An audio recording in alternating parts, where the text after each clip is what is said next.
Você sabe quais foram as 6 decisões que fizeram Steve Jobs ser reconhecido pela sua genialidade? Não sabe? Então bora lá, fica nesse vídeo até o final que você vai descobrir. A primeira decisão, fundação da Apple. A Apple foi fundada em 1º de abril de 1976, em Cupertino, Califórnia, pelos amigos Steve Jobs, Steve Wozniak e Ronald Wayne. A empresa foi criada com o objetivo de vender e produzir computadores pessoais. Steve Jobs era um visionário da tecnologia, enquanto Steve Wozniak era um engenheiro brilhante. Juntos, eles criaram o primeiro computador pessoal da Apple, o Apple I, na garagem de Steve Jobs. Em 1977, a empresa lançou o Apple II, que se tornou um enorme sucesso e ajudou a popularizar os computadores pessoais. Ronald Wayne, o terceiro cofundador da Apple, vendeu sua participação da empresa logo após sua fundação, preocupado com o risco financeiro de empreender e a possibilidade de perda do patrimônio pessoal. Imagino o tanto que ele está arrependido agora, deixando-se Jobs e Wozniak como os principais responsáveis pela empresa. Ao longo dos anos, a Apple continuou a inovar, lançando produtos como o Macintosh, o iPod, o iPad e o iPhone. A empresa cresceu exponencialmente e agora ela é uma das mais valiosas do mundo. Após a morte de Steve Jobs em 2011, a Apple continuou a ser uma líder em tecnologia e continua a inovar com produtos como o Apple Watch e o AirPods. Segundo motivo, interface gráfica e mouse. Uma das maneiras pelas quais a Apple revolucionou a indústria de computadores foi introduzindo a interface gráfica do usuário, GUI, e o mouse para o grande público. Antes das interfaces gráficas, a maioria das interações eram feitas através de texto, o que para pessoas não técnicas era difícil de compreenderem e navegarem pelo sistema. A GUI foi introduzida pela primeira vez pela Xerox na década de 70, mas foi a Apple que a tornou popular e acessível a um amplo público, com a introdução do computador Macintosh em 1984. O Macintosh apresentava uma interface gráfica do usuário com ícones e janelas que os usuários podiam clicar com o mouse, em vez de digitar comandos complexos em uma linha de comando. A interface gráfica e o mouse tornou muito mais fácil para usuários não técnicos a interagirem com o computador, o que tornou o computador pessoal acessível a um público mais amplo. E aí, tá curtindo o conteúdo? Então deixa aquele like, se inscreve que vai ajudar a gente pra caramba, fechou? Valeu demais! Terceira decisão, Steve Jobs salvou a Apple. No início dos anos 80, Jobs desempenhou um papel fundamental na construção da empresa e no lançamento de produtos bem-sucedidos como o Macintosh, mas acabou sendo expulso da Apple em 1985. Após sua saída, a empresa teve muita dificuldade de inovar e competir com outras empresas de tecnologia, e seu desempenho financeiro sofreu. Jobs fundou a Next Computer, uma empresa focada na construção de estações de trabalho de alta qualidade para os mercados de negócio e educação.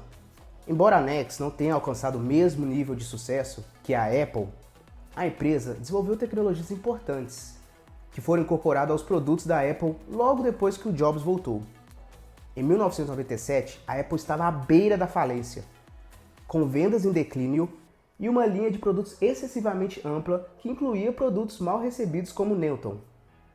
Jobs foi convidado a voltar à empresa como CEO interino e rapidamente começou a reestruturar toda a empresa e enfocar sua linha de produtos. Sob a liderança de Jobs, a Apple introduziu diversos produtos inovadores e altamente bem-sucedidos, incluindo o iMac, o iPod e o iPhone. Esses produtos ajudaram a revitalizar a empresa e restaurar sua posição como líder na indústria de tecnologia. Quarto motivo, inovação na indústria da música. Steve Jobs foi um dos principais responsáveis por revolucionar a indústria da música, com a criação do iTunes e do iPod. Em 2001, a Apple lançou o iPod, um dispositivo portátil de armazenamento de música que permitia que as pessoas carregassem milhares de músicas em um único dispositivo.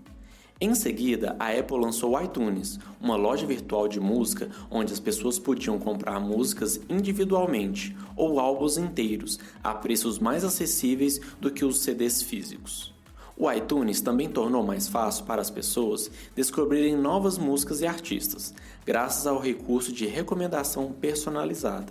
Jobs percebeu que havia uma oportunidade de criar um produto que fosse fácil de usar e permitissem às pessoas a comprarem apenas as músicas que elas queriam ouvir.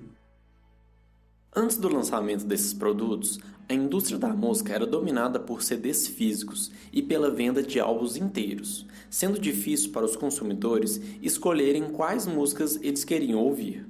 Além disso, a pirataria era um grande problema, já que muitas pessoas compartilhavam arquivos de música ilegalmente. Quinta decisão: diversidade nos produtos da Apple.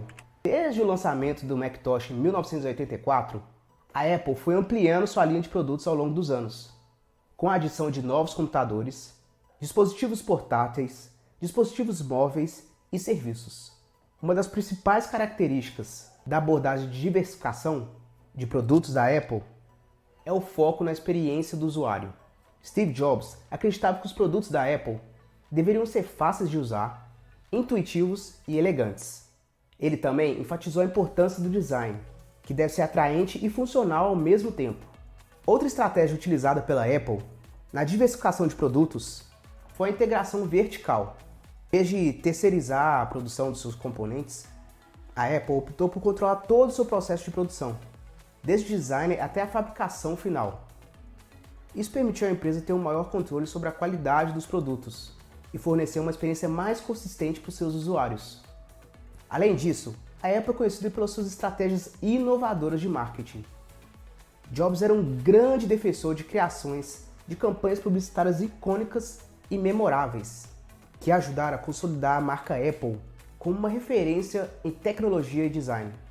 Entre os produtos mais conhecidos da Apple estão o iPhone, o iPad, o MacBook, o Apple Watch, o iPod e o iTunes, entre muitos outros.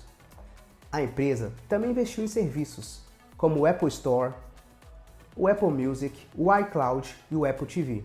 Sexto motivo, o investimento nos estúdios Pixar. Em 1986, Steve Jobs comprou a divisão de animação da Lucasfilmes, tornando-se assim o dono da Pixar.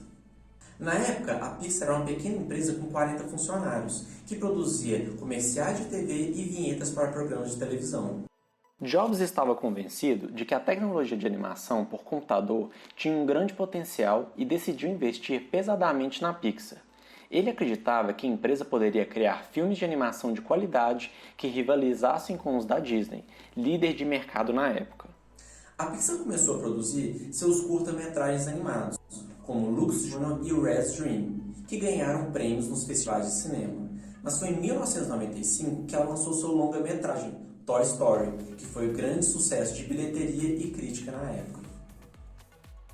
Toy Story foi o primeiro filme de animação totalmente criado por computador, e seu sucesso ajudou a consolidar a posição da Pixar como líder em animação por computador. A empresa continuou produzindo filmes de sucesso, como Vida de Inseto, Monstros S.A., Procurando Nemo e Os Incríveis. A chave para o sucesso da Pixar foi sua capacidade de contar histórias cativantes e emocionantes, combinadas com tecnologia de animação por computador de ponta. Além disso, ela investiu bastante nos seus talentosos artistas e técnicos, criando uma cultura criativa única, onde era incentivada a inovação e a experimentação. Em 2006, a Walt Disney Company comprou a Pixar por 7,4 bilhões de dólares, tornando Steve Jobs um dos maiores acionistas da Disney. Com a aquisição, a Pixar se tornou uma subsidiária da Disney, continuando a produzir filmes de animação de sucesso, como Wall-E, Up, Altas Aventuras, Divertidamente e Viva, A Vida é uma Festa.